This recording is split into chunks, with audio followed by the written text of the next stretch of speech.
Salam alaikum, Mazul Fillaoun, bonjour. Les Syriens avaient pendant si longtemps, trop longtemps, vécu sous une atroce dictature, gémis sous la férule d'une famille qui reposait elle-même sur un socle ethnique et sectaire. Pourtant, beaucoup de Syriens regrettent aujourd'hui cette période, même si la paix était celle de la terreur, de la discrimination, de l'oppression. Parce que les régimes de ce type ont fait en sorte que les contester, c'est se précipiter dans l'enfer. Mais les Syriens n'avaient pas d'autre choix. Ils sentaient leur rêve d'une vie meilleure à portée de main. Ce qui devait arriver arriva pourtant. Ils se retrouvèrent en enfer. À leur cri de « Selmiya, Selmiya », le régime répondit par une brutalité sans frein. Mais les Syriens semblaient vouloir prendre les opinions publiques internationales à témoin. Ils ne savaient pas qu'ils allaient être seuls, désespérément seuls, livrés, pieds et poings liés à leurs bourreaux. Par cela même, ces grandes puissances occidentales qui ne déployaient leurs grands principes de démocratie, des droits de l'homme et tutti quanti que quand cela va dans le sens de leur intérêt du moment. Pire que cela, les Syriens sont devenus une sorte d'enjeu pour un tas de monde, des pions, dans une partie où les pièces maîtresses étaient ailleurs. Et ainsi, la Syrie s'est-elle, du jour au lendemain, transformée en enfer, où s'affrontent les uns et les autres par Syriens interposés, désormais pions de forces autrement plus décisives, qui se font la guerre avec des gants blancs, de la façon la plus courtoise qui soit, cela veut de soi, entre gens civilisés. On ne mélange pas les torchons et les serviettes, n'est-ce pas? Les Syriens, eux, sont devenus de la chair à canon, des populations sur lesquelles on largue des masses de fer et d'acier, des kidams qu'on égorge sur le bord des routes, des paquets d'hommes sanguinolents qu'on livre à des tortionnaires sadiques, des cohortes de pauvres hères, hommes, femmes, enfants, qui se jettent sur les chemins amers de l'exil, qui sont vampirisés par des réseaux de passeurs, qu'on abandonne au milieu de nulle part, qu'on entasse dans des camions où ils meurent asphyxiés, sur le chemin desquels on dresse des fils barbelés. Un boat people en marche, si je peux dire, dont le seul rêve aujourd'hui est de pouvoir fuir, aller ailleurs, n'importe où, pourvu que ce ne soit plus dans l'enfer, le véritable enfer qui est devenu leur pays. Ce terrifiant et massif exode du peuple syrien est désormais en train de devenir le chemin de Damas pour l'humain. Ces indicibles souffrances vont peut-être convertir les peuples occidentaux à plus d'humanité et les peuples arabes et musulmans à plus de dignité. Regardez cette photo. J'ai beaucoup hésité avant de vous la montrer, qui est de toute façon en train de devenir l'image la plus vue au monde. J'ai hésité parce qu'elle est insoutenable, d'un douloureux réalisme qui nous instruit sur la cruauté de l'homme, sur tout le mal qu'il inflige à son semblable et surtout à celui qui est plus faible que lui, plus désarmé. Cette photo est un constat de faillite de l'humanité tout entière, de tous ces beaux sentiments qui dégoulinent de tous les frontons, de toutes ces institutions dont on emplit notre vie, qui sont censées être les représentations des plus belles victoires de l'homme sur sa noirceur, sur sa méchanceté, sur sa lâcheté. Cette photo nous ramène à notre triste réalité. Elle est là, cruelle, choquante, pour nous montrer notre monstruosité dans toute son étendue, pour nous rappeler qu'on nous gorge de mots creux, qu'on nous abreuve de vaines professions de foi, qu'on nous gave de principes stériles, que rien n'est vrai de cette noblesse supposée de l'homme, de sa bonté naturelle dont on nous rebat les oreilles, de la justice immanente de ces religions qui sont devenues autant de piètres étendards, dressés les uns contre les autres, des marigots sanglants où se vautrent des prosélytes assoiffés de sang, celui des plus faibles, celui de ceux qui ne peuvent se défendre, qu'on égorge et qu'on disperse aux quatre vents. Cet enfant s'appelle Aylan Kurdi, il avait 3 ans. Sa mort est en train de faire bouger les lignes. Pour peu que l'émotion que ce petit corps rejeté par la mer continue de soulever l'indignation. C'est de cela que nous allons parler, des souffrances du peuple syrien, de la disparition d'une si vieille nation, juste parce que le despote qui la tient entre ses griffes refuse de partir, et juste parce que les puissants de ce monde ont décidé de voir en lui un moindre mal comparé à ce mouvement djihadiste qu'il a pourtant lui-même créé. Avec nous aujourd'hui, par ordre alphabétique, Mohamed Al-Olaoui, président de l'ONG Syria Charity à Paris, Anes Shaker, médecin anesthésiste et cofondateur de l'Union des organisations syriennes des secours médicaux, Wael Al-Hafez, chef du bureau politique pour le mouvement populaire et le changement en Syrie. Marie Pelletier, historienne et chercheuse, elle travaille plus particulièrement depuis 4 ans sur l'analyse politique du conflit syrien. Merci à eux tous d'être avec nous. Marie Pelletier, est-ce que Marie Pelletier est avec nous? Marie Pelletier. Oui, bonjour. Bonjour Marie Pelletier, merci d'être avec nous. Merci à vous. Que vous a inspiré la photo du petit Aylan? Qu'est-ce que vous pourriez nous dire sur ce douloureux événement? Évidemment, comme tout le monde, j'ai été saisie par beaucoup d'émotions dans un premier temps, par cette image qui ne peut que déchirer les entrailles. Et en même temps, j'ai été très partagée par le traitement médiatique qui a été fait de cette photographie, qui est quand même celle d'un petit garçon de 3 ans, mort. Ça m'a beaucoup mis mal à l'aise, d'une part, qu'on expose ainsi le corps d'un enfant. Et d'autre part, ce qui m'a questionné dans le traitement de l'information, c'est qu'il me semble qu'on a une tendance à couper des réfugiés de leur histoire, c'est-à-dire qu'on oublie dans la narration d'expliquer que cet enfant et ces réfugiés, ces dizaines de milliers d'enfants ne viennent pas de nulle part, ils ne viennent pas d'un chaos lointain déconnecté, ils viennent d'un conflit très concret qui, comme vous venez de le rappeler, est un conflit qui a été lancé par un dictateur absolument sanguinaire qui ne veut pas jusqu'à aujourd'hui lâcher le pouvoir et qui bombarde sans relâche des populations civiles sans défense, bien sûr avec aussi l'enlisement du conflit qu'on connaît aujourd'hui avec les différents acteurs en présence. Et donc voilà, peut-être que moi, ma question par rapport à cette question, c'est est-ce qu'on va juste en rester à l'émotion ou est-ce qu'on va vraiment oser aussi se poser la question de la cause? Et une des causes, c'est vraiment notre indifférence, notre désinvestissement, notre déresponsabilisation dans ce conflit. Nous y reviendrons tout à l'heure, Marie Pelletier, restez avec nous. Je reçois à présent Anes Shaker, médecin anesthésiste et cofondateur de l'UOSSM à Paris. Anes Shaker. Oui, bonjour. Bonjour, merci d'être avec nous.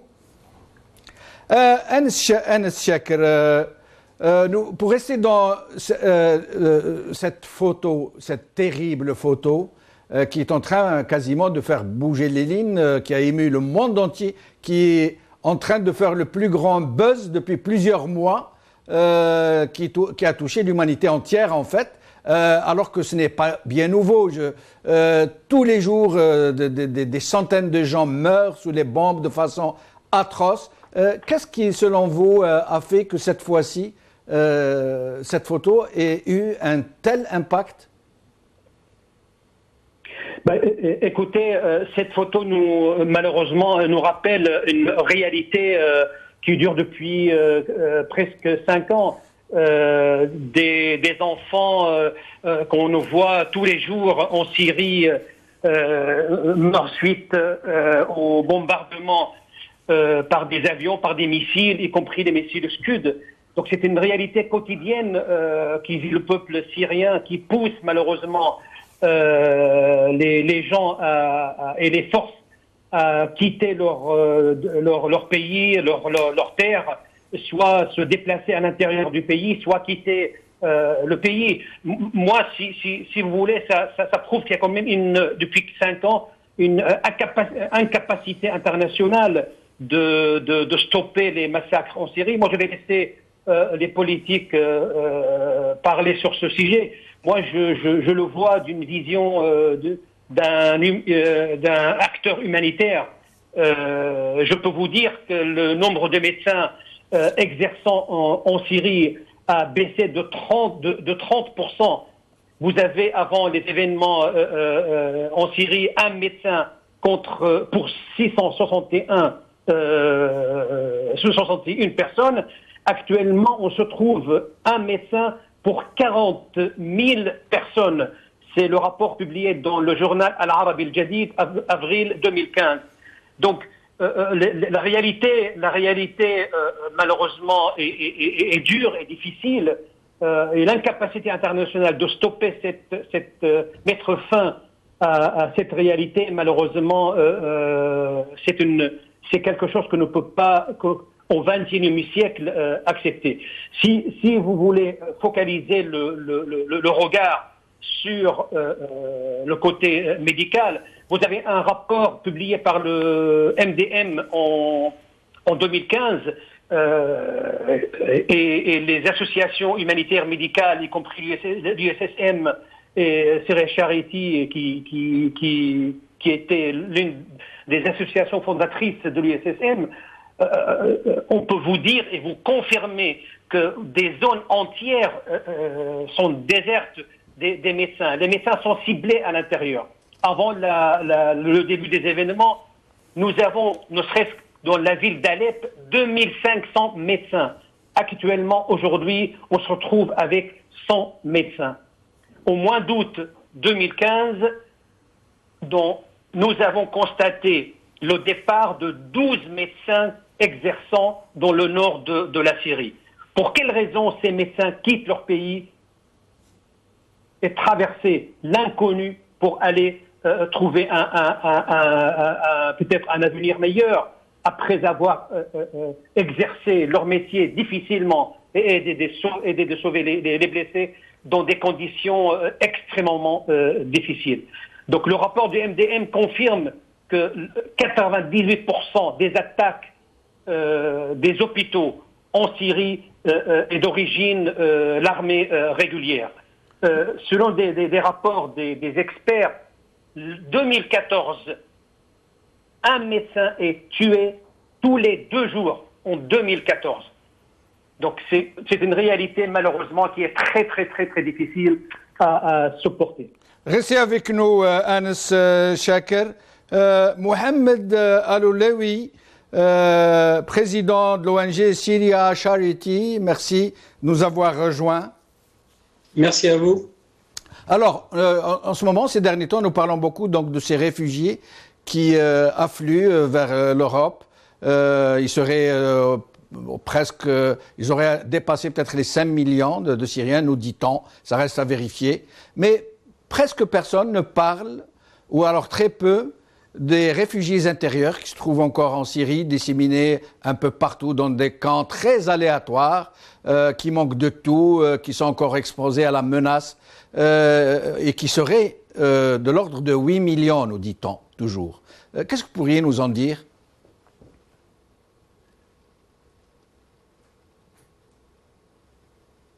Mohamed Aloulaoui, est-ce que vous m'entendez ? Il y a un souci, est-ce que vous m'entendez, Mohamed Aloulaoui ? Oui, je vous ai entendu ça. Vous avez entendu ma question ? Maintenant, je vous entends bien. Est-ce que vous m'entendez ?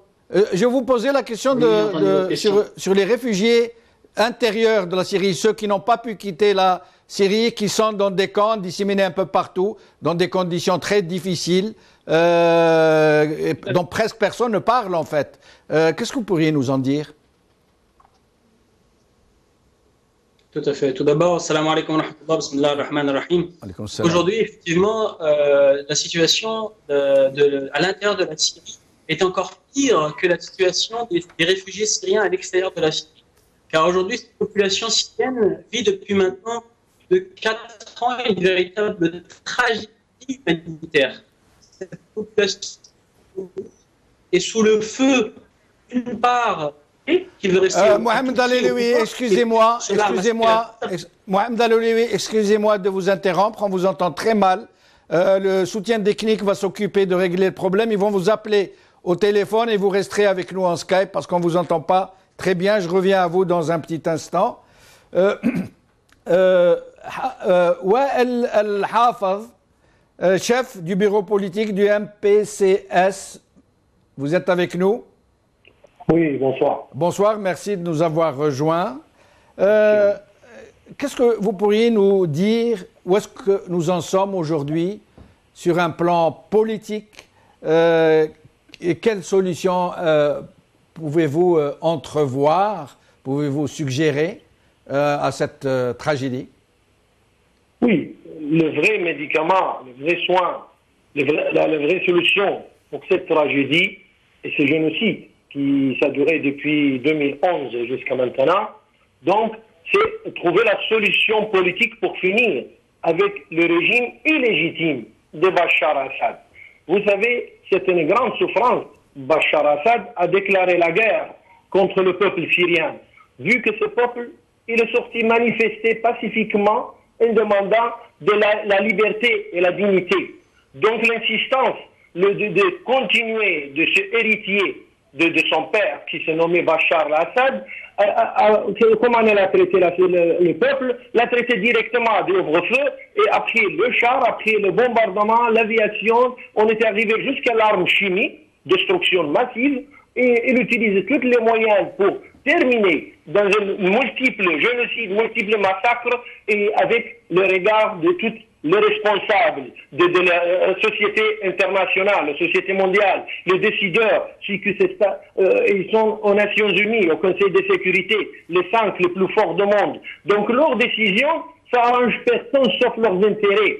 Bachar al-Assad, c'est illégitime. Il était un héritier de son père. 2, il a continué les mêmes corruptions, les mêmes écrasements du peuple syrien.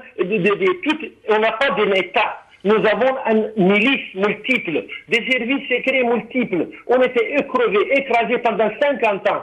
Donc la révolution de 30 ans de 2011 qui s'est démarrée pacifiquement et a continué jusqu'avec la reconnaissance de Bachar al-Assad lui-même jusqu'à la fin Ramadan 2011. Et donc lui, elle a insisté à la place de trouver une solution, il était encouragé par la Russie, par l'Iran, et en particulier de traiter ça par la force. Donc d'écraser le peuple en croyant qu'elle se peut s'arranger comme son père pendant les années 1980, quand il a écrasé le peuple syrien et a fait le grand massacre de la ville de Hama, où a tué presque 47 000 citoyens syriens et a mis des centaines de milliers dans les prisons et dans l'immigration forcée.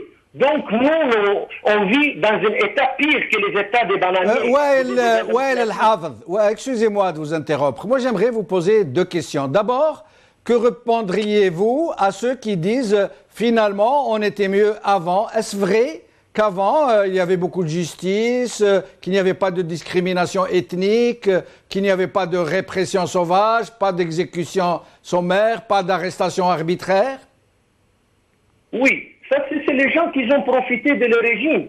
C'est normal, il y a plein qui ne sont pas un nombre majeur, mais une partie qui ont leurs intérêts, qui se croisent avec ces régimes, avec la corruption, qui arrivent de gérer la société comme ils veulent, faire le commerce comme ils veulent. Mais on peut, tout le monde sache très bien, le cousin d'Assad, il maîtrise l'économie syrienne complète, avec quelques de leurs escorts. Dans le deuxième, l'armée, partout. Les services secrets. Vous savez, pour un mariage, il faut les autorisations des services secrets. Pour ouvrir un petit boutique, il faut l'autorisation des services secrets. On est arrivé à un niveau pour respirer, prendre de l'oxygène, il faut avoir une demande d'autorisation des services secrets d'Assad.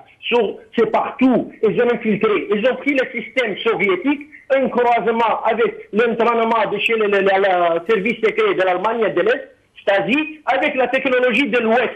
Donc, il a utilisé tous les moyens pour nous écraser et continuer. 50 ans, messieurs, dames, les téléspectateurs, 50 ans, on vit dans une guerre, un silence. Et là, pour le printemps de 2011, on a pris du courage, la décision, et ce peuple syrien, il s'est levé pour une démocratie, liberté, dignité. Donc, il nous a frappés tout de suite, c'est le service secret, ils ont torturé, tué, ils bombardaient. Là, on n'est pas loin d'1 million de victimes, 1 million de martyrs. Il nous a tué nos enfants, les femmes violées, et traitées, les maisons. Excusez-moi, Wael Hafez, vous parlez d'1 million de morts? Bien sûr, c'est déjà les Nations Unies, avec tous les mensonges et la pression russe, iranienne, les lobbies aussi, pro-israéliens et pro-iraniens aux États-Unis, forcés, qui maîtrisent la média, ils parlent de 300 000, pas loin de 300 000. La vérité, nous sommes 1 million de victimes, et plus 1,5 million de blessés et handicapés. Et nous avons 12 à 14 millions de réfugiés partout. Quel peuple peut supporter ça? 50 ans, nous on vit dans un enfer. C'est l'enfer sur la terre. Et personne qui nous aide, personne qui autorise qu'on parle avant comme révolutionnaire, pas opposition, parce que l'opposition c'est un mot large. Donc, restez avec nous, Wael Hafez. Je reviens à Marie. Non, pardon, nous avions été interrompus. Je reviens à Mohamed Aloulaïoui. Pardon, excusez-moi, j'espère qu'on va bien vous entendre maintenant. Bien, et vous? Très bien. Alors, je vous laisse poursuivre sur ce que vous nous disiez sur ces réfugiés intérieurs qui seraient de l'ordre de 8 millions à peu près. Tout à fait. Bismillah ar-Rahman ar-Rahim. Salam alaikum wa rahmatullah. Donc aujourd'hui, ce qu'il faut savoir, c'est que la situation des réfugiés syriens à l'intérieur de la Syrie, contrairement à ce qu'on pourrait imaginer, elle est encore pire que la situation des Syriens qui arrivent à l'extérieur. Car les Syriens qui sont à l'intérieur du pays aujourd'hui subissent les bombardements, subissent les gaz chimiques, subissent également la pression de cette entité qui s'est autoproclamée État islamique et qui n'a rien à voir avec l'islam et qui est, comme vous l'avez très bien dit, probablement une création de ce régime sanguinaire. Donc toute cette population aujourd'hui est prise en tenaille par toutes ces formes inhumaines, toutes ces entités politiques inhumaines qui leur font subir un véritable enfer. Nous avons aujourd'hui plus de 8 millions de personnes qui ont dû quitter leur logement. Nous avons aujourd'hui des personnes qui meurent de faim dans la banlieue de Damas, dans le Routa. Aujourd'hui, des personnes qui meurent de faim. C'est quelque chose qui n'était pas arrivé en Syrie depuis longtemps. Nous avons des personnes qui souffrent de malnutrition. Nous avons un manque cruel en termes d'infrastructures médicales, en termes d'infrastructures tout court. Et aujourd'hui, cette population, pendant plus de 3 ans et demi, n'a pratiquement reçu aucune aide humanitaire de la part des grandes ONG internationales. Tous les organismes internationaux ont refusé d'aider cette population syrienne parce qu'ils n'avaient pas l'autorisation du régime de Bachar al-Assad, et ce qui a amené, si vous voulez, des associations comme la mienne, que je représente, Syria Charity, à se créer. Nous avons été fondés en 2011, donc avec les événements, suite au constat simple qu'il n'y avait absolument pas d'aide humanitaire à l'intérieur de la Syrie, de la part des Nations Unies, de la part des organismes internationaux, qui avaient été obligés par le régime à passer, donc par le régime, et à distribuer l'aide humanitaire uniquement dans les zones qui sont fidèles au régime. Les zones qui, elles, étaient hostiles à ce régime n'ont reçu aucune aide humanitaire internationale jusqu'en 2014, où l'ONU a enfin décidé de prendre ses responsabilités et de distribuer de l'aide humanitaire, malgré tout, sans l'accord du régime, dans les zones qui sont aujourd'hui sous les bombardements, qui sont les villes qui sont frappées de plein fouet par ces bombardements. Et aujourd'hui, cette aide humanitaire, malheureusement, elle est insuffisante. Il y a un manque cruel d'aide humanitaire, de colis alimentaires, de soutien aux hôpitaux qui sont présents à l'intérieur de la Syrie. On pourra citer notamment l'hôpital de Syria Charity, dédié pour les femmes enceintes et pour les enfants. Un hôpital dédié pour la partie maternité et gynécologie. Et maintenant, depuis 4 ans et demi, nous avons fondé cet hôpital depuis moins d'1 an. Et jusqu'à maintenant, il n'y a pas une structure qui est venue nous aider pour financer cet hôpital. Il y a une seule structure parmi les structures existantes, et ça n'est même pas une ONG internationale, qui est l'ONG donc Ummah Charity, que je salue d'ailleurs au passage, qui nous a aidés pour financer cet hôpital. Et bien sinon, l'aide humanitaire, malheureusement, manque cruellement. Et c'est un appel que j'aimerais lancer d'ailleurs aujourd'hui à toutes les structures, qu'elles soient en France, qu'elles soient dans le monde occidental, mais aussi et surtout, et là je m'adresse à mes frères et à mes sœurs, dans le monde arabo-musulman, je les invite à prendre leurs responsabilités vis-à-vis de la situation en Syrie. Est-ce que vous confirmez ce chiffre terrible que nous a donné Anas Shaker, puisque vous parliez de couverture médicale, d'un médecin pour 40 000 habitants? Tout à fait, je confirme tout à fait ce chiffre et je pense même, Wallahu a'lam, que c'est encore pire que ça, car aujourd'hui, il est très difficile d'avoir des chiffres qui sont fiables et qui reflètent réellement ce qui se passe. Au contraire, je pense même que les chiffres sont largement en dessous de cette réalité. Nous avons une pénurie énorme d'un point de vue cadre médical. Nous-mêmes, nous souffrons, tout comme mon cher confrère Anas Shaker, nous souffrons du manque de personnel médical qualifié à l'intérieur de la Syrie, parce que ce personnel médical a été le premier visé et frappé par la répression du régime. C'est pourquoi aujourd'hui nous avons un manque cruel d'un point de vue médical, d'un point de vue humanitaire, d'un point de vue humain. De tous les côtés, la Syrie aujourd'hui manque de tout. Et à votre avis, de façon concrète, que pourrait faire le reste de l'humanité pour les Syriens? Quelle aide les États et les peuples pourraient-ils vous apporter de façon concrète pour mettre fin à cet enfer? Aujourd'hui, mes chers frères, mes chères sœurs, mes chers téléspectateurs, il n'y a rien de pire face à cette situation que de rester immobile. La première étape, c'est de prendre conscience que la pire des choses, c'est de rester immobile face à cette tragédie. Ensuite, il faut prendre conscience chacun de son niveau. Si aujourd'hui vous êtes un responsable politique, qu'il soit au pouvoir ou pas, vous pouvez essayer d'influencer les politiques pour pouvoir apporter plus de soutien d'un point de vue humanitaire, mais également, si possible, plus de pression politique si vous en avez la possibilité. Si vous êtes, et comme vous le faites très bien, quelqu'un qui travaille dans les médias, mettez l'accent sur ce qui se passe.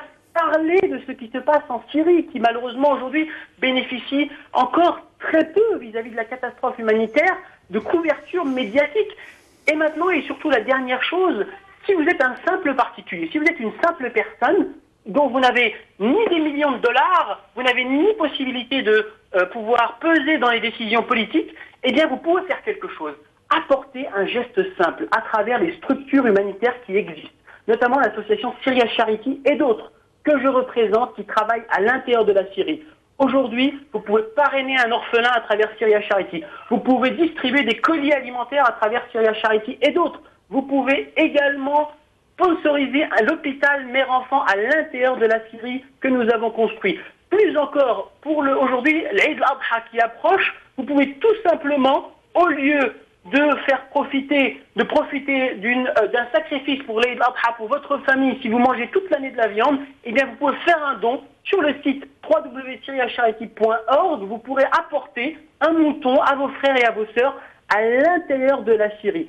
Avec ça, mes chers frères, mes chères sœurs, au moins, vous ne serez pas inactifs. Vous aurez fait un geste. Je ne dis pas que ça va résoudre tous les problèmes, mais au moins, vous aurez fait, dans votre mesure à vous, un geste pour soutenir cette population syrienne qui est aux abois. Et une dernière chose, si vous n'avez pas d'argent, si vous êtes au chômage, si vous êtes étudiant et que vous n'avez absolument rien, aujourd'hui, Internet est une plateforme pour relayer le message humanitaire. À travers Facebook, soutenez les ONG humanitaires, soutenez cette population à travers des partages sur Facebook. Ça a énormément d'impact. Faites suivre le message, soyez un relais pour vos proches et votre famille. Restez avec nous, Mohamed Daloulaoui. Je reviens à Marie Pelletier.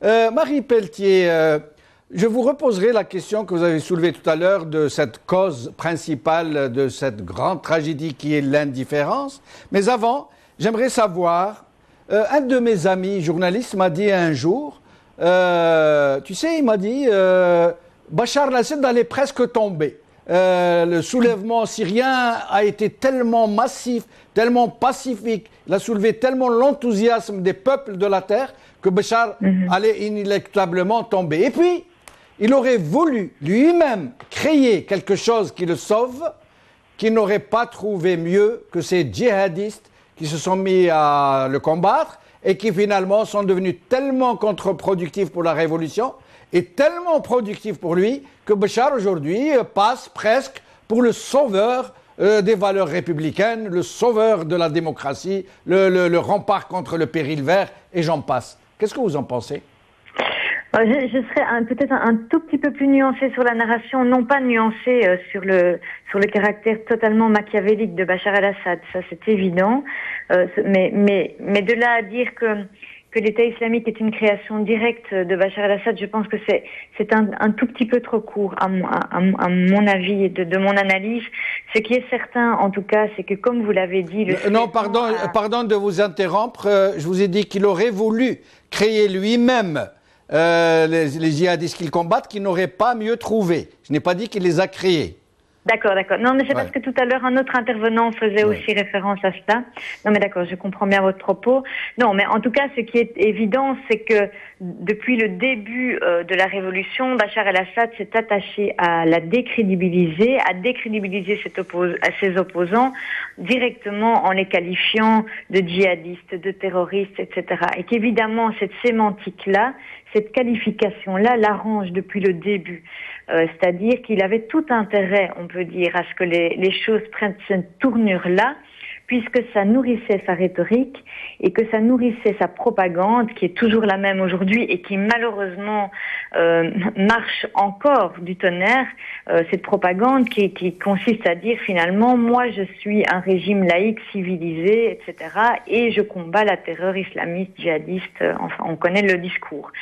Ce qui ne correspond, les autres intervenants viennent bien de le dire évidemment, ce qui ne correspond en rien à la réalité, puisque la violence, elle vient massivement du régime, que ce qui tue massivement en Syrie, c'est bien la répression du régime, c'est bien les bombardements des civils. Et donc, je voudrais simplement dire, on évoquait tout à l'heure la question des solutions, c'est-à-dire qu'est-ce qu'on peut faire. Moi, je pense que la principale chose à faire aujourd'hui pour la communauté internationale et pour nous citoyens européens, c'est de mettre tout en œuvre pour que ces bombardements cessent. Pour moi, c'est la priorité.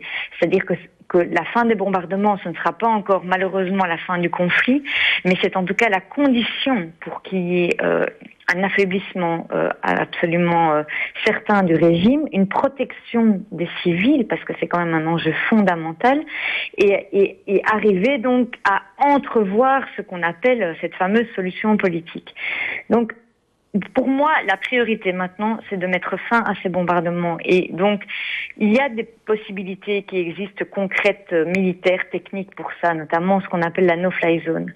Donc, je pense vraiment qu'il y a quand même un accent à mettre là-dessus, que tant que cette violence aveugle du régime en place continuera de déferler, tant qu'en face, effectivement, il y aura des djihadistes ou en tout cas, évidemment, Daesh qui, d'une manière ou d'une autre, sert les intérêts du régime, même si c'est de manière souvent indirecte, mais en tout cas, c'est sûr que c'est une dynamique, ça participe d'une même dynamique, ça c'est évident. Tant qu'il y aura, tant que cette logique se perpétrera, de toute façon, il n'y aura pas de solution. Donc moi, je suis aussi quelque part une simple citoyenne. Je n'ai pas de responsabilité politique, mais à mon humble niveau, et j'invite chaque personne à le faire, je pense qu'il faut redire ça sans cesse, sensibiliser autour de nous, comme ça vient de me dire par la personne qui a parlé juste avant moi. Je pense que c'est vraiment essentiel, parce que il y a quand même une petite chose que je voulais ajouter qui n'a pas été vraiment évoquée jusque-là. Il y a aussi beaucoup de désinformation sur la Syrie. La propagande d'Assad a fait énormément de ravages et continue d'en faire. Énormément de gens aujourd'hui en Europe pensent que les réfugiés syriens qui fuient, qui sont en train de fuir, de traverser la Méditerranée, fuient uniquement l'État islamique. Or, nous savons, quand on connaît la situation sur place, qu'ils fuient d'abord et avant tout et massivement les bombardements du régime, même s'ils fuient aussi les exactions, évidemment, de Daesh. Donc, je pense aussi qu'il y a tout un travail d'information à donner aux gens, de donner vraiment les informations du terrain sur la réalité des hôpitaux qui sont bombardés, de ces marchés qui sont bombardés, donc c'est-à-dire vraiment des cibles civiles. Certains médias en parlent, on ne peut pas dire que personne n'en parle, mais c'est largement insuffisant. Il y a encore un discours massif. Mais pourquoi, à votre avis, Marie Pelletier, pourquoi justement les médias n'en parlent pas suffisamment par rapport à l'ampleur de la tragédie. Tout à l'heure, un invité nous disait qu'il y a un médecin tué tous les 2 jours. C'est juste un ordre d'idée de ce qui se passe là-bas. Des villes entières sont réduites en poussière. Des centaines de milliers de gens sont devenus des handicapés moteurs. Il n'y a plus d'hôpitaux, il n'y a plus de soins, il n'y a plus de quoi se nourrir. Au point où il y a des gens qui meurent d'inanition, qui meurent de faim. Et les médias n'en disent pas suffisamment. Les gens savent très peu ce qui se passe là-bas. Pourquoi, à votre avis ? Mais je pense qu'il y a plusieurs raisons à ça. C'est une question complexe. Moi, ça fait 4 ans que je travaille sur cette question. Essayer de comprendre l'indifférence pour la Syrie. Je pense qu'il y a d'abord un climat largement islamophobe en Europe qu'on ne peut pas contourner. Et donc, toute cette rhétorique, encore une fois, qui a été instrumentalisée par Assad, de stigmatisation de l'islamisme, etc., a beaucoup nourri les imaginaires. Et donc, quelque part, dans l'imaginaire et dans l'imaginaire médiatique, Assad reste malheureusement pour beaucoup présenté comme un moindre mal.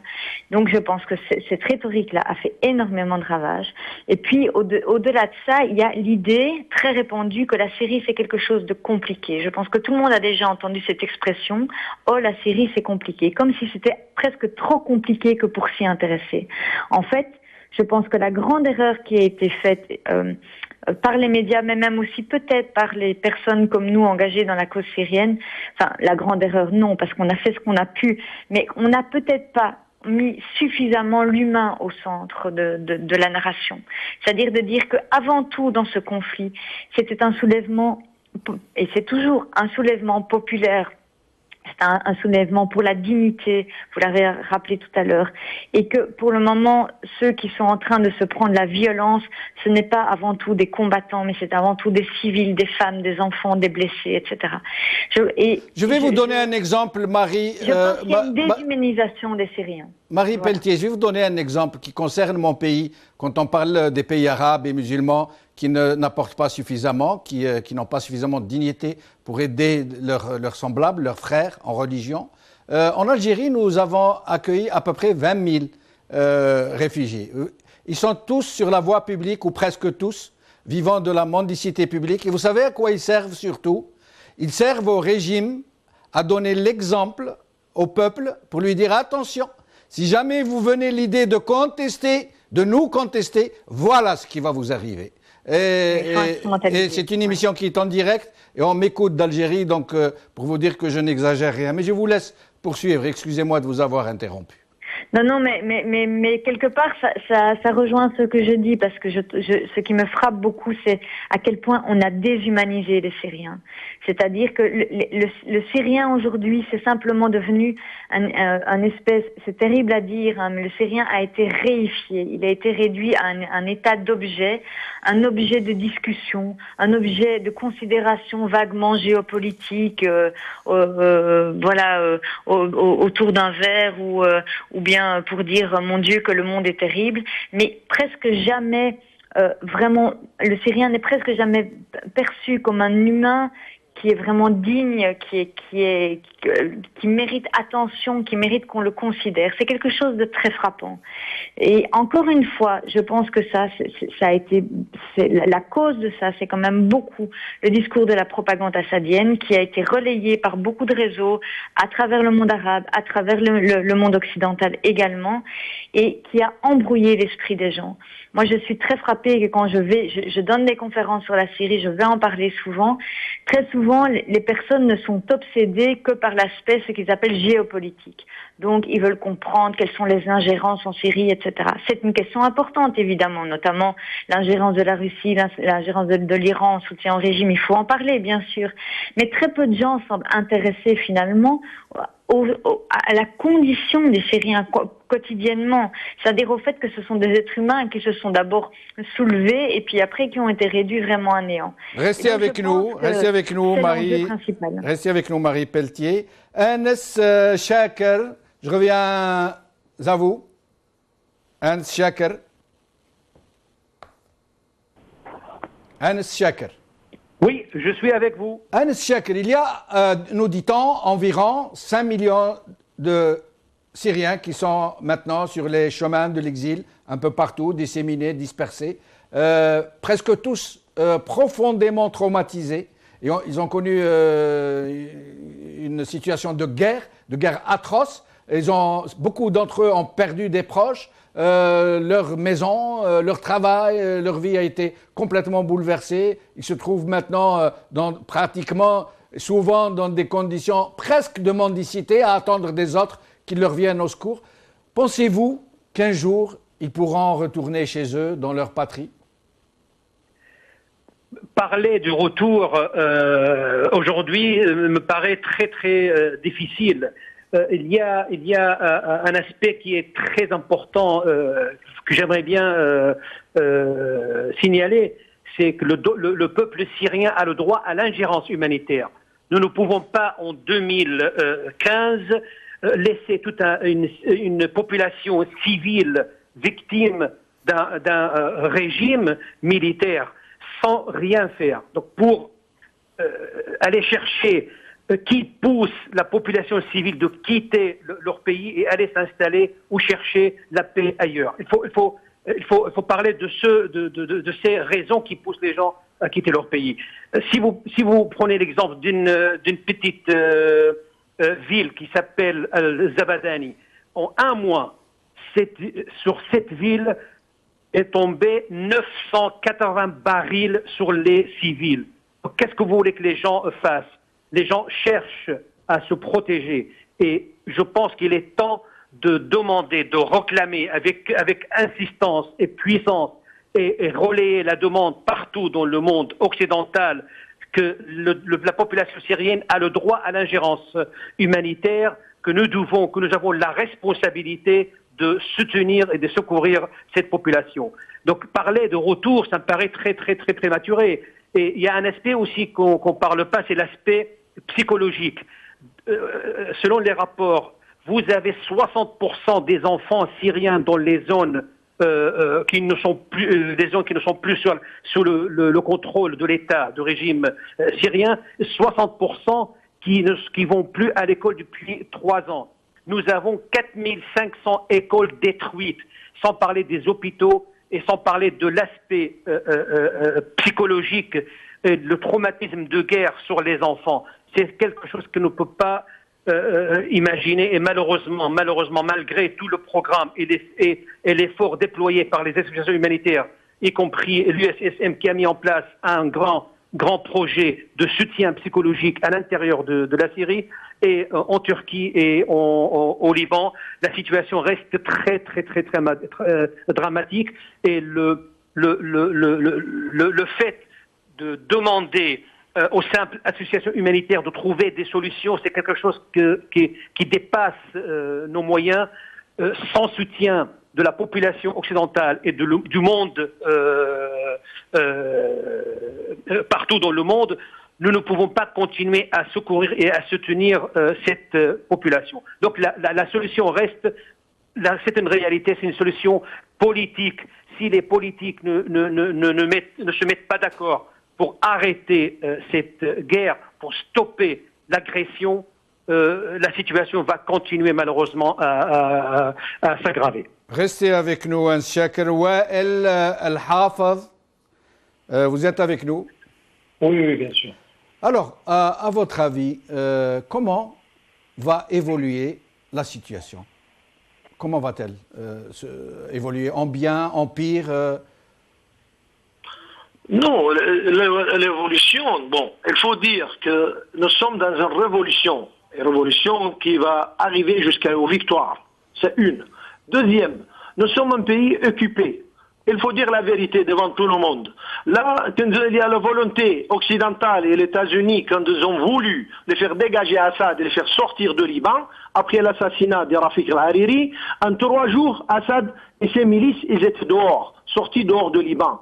Donc, s'ils ont voulu, déjà nous sommes au 54 mois de combat, de résistance contre ces régimes assassins et tyrannies invisibles.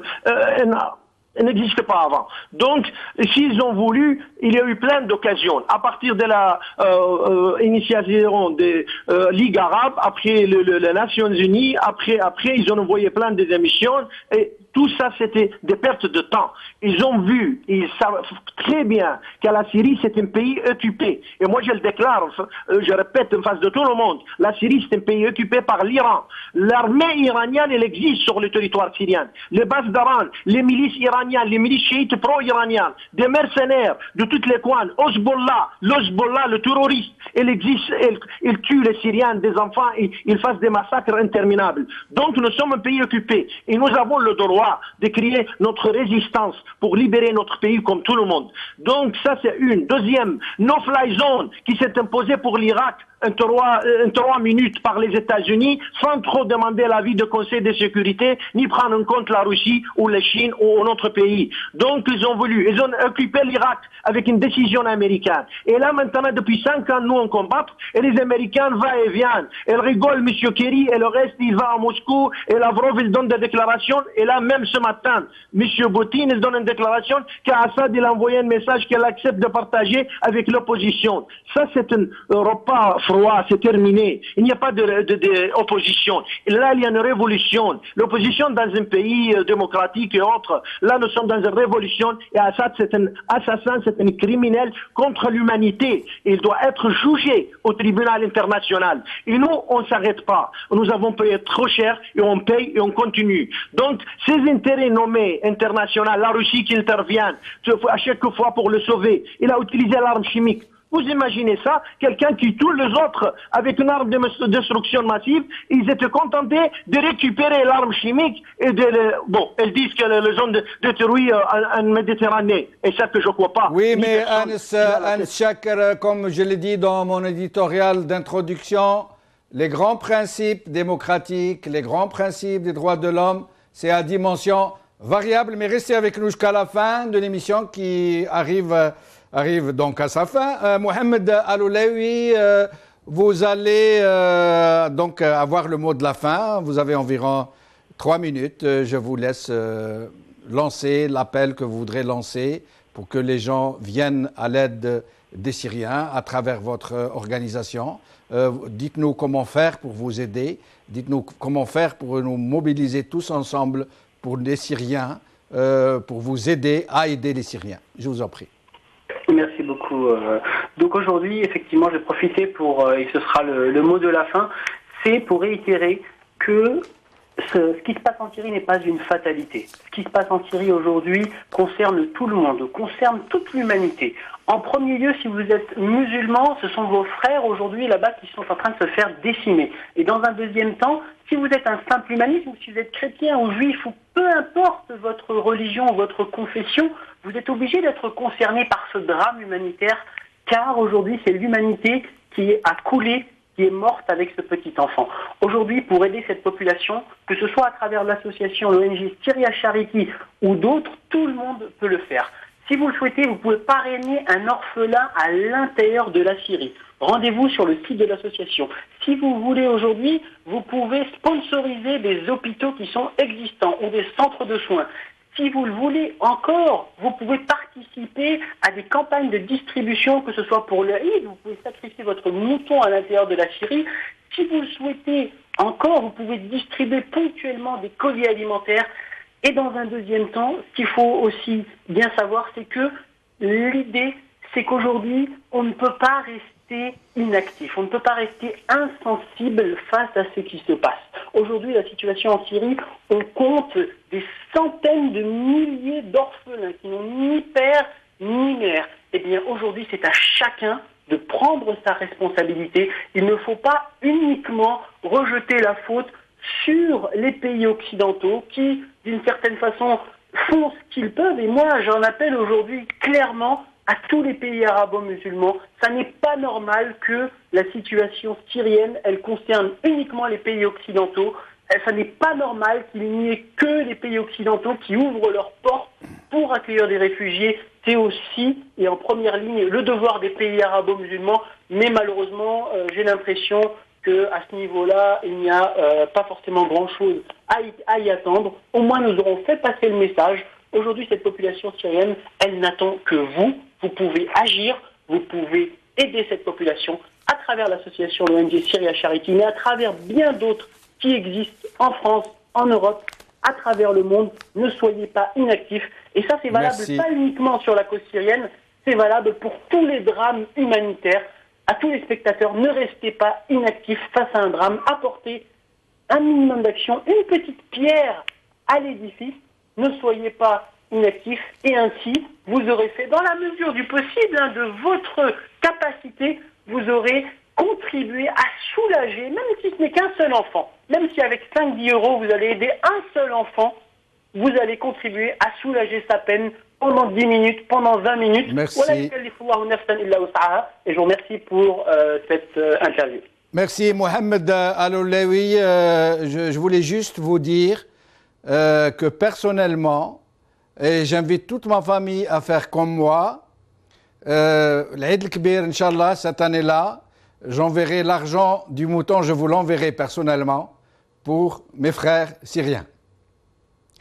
Merci. Cette émission est maintenant terminée. Salam alaikum, qawala khair, salama.